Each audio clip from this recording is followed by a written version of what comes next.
যেভাবে আজকে দিবুরাজকে হত্যা করলে, তাকে মেরে পিটিয়ে হাড়গোড় ভেঙে তাকে জ্বালিয়ে দিয়ে রাস্তার উপরে যে ব্যবহারটা করেছো, আসলে ঠিক করিনি। তোমরা মানুষের মধ্যে পড়ো না, তোমরা বাংলাদেশের মুসলমান হতে পারো না। তাই আমি গ্যারান্টি দিয়ে বলতে পারি এটা বাংলাদেশের মুসলমানের কাজ না। এইটা যে কোনো জারজ সন্তানের কাজ হতে পারে। কারণ 1971 সালের দেখবে বাংলাদেশ আর পাকিস্তানে ঝামেলা বেঁধেছিল, যুদ্ধ বেঁধেছিল। সেই যুদ্ধর সময় পাকিস্তানিরা বাংলাদেশে ঢুকে তাদের মা বোনদেরকে দিনের পর দিন তাদের সঙ্গে ধর্ষণ করেছিল।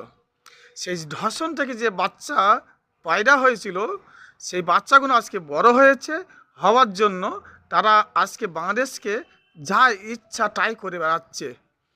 এটা বাংলাদেশের সরকারের মানে এমন কোনো শক্তি নেই যেটা এদেরকে আটকাবে। কারণ এরা হচ্ছে জারজ সন্তানের বাচ্চা, কোনো মুসলমানের বাচ্চা না।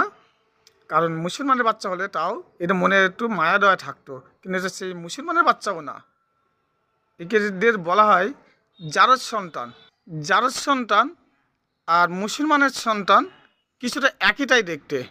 আমি সব হিন্দু ভাইদের কাছে একটা রিকোয়েস্ট রাখতে চাই, आप लोग एक रहोगे तो सेफ रहोगे। अगर सेफ नहीं रहोगे तो डिबूरा जैसे आप लोग जलते रहोगे। नमस्कार। जय भारत माता की जय।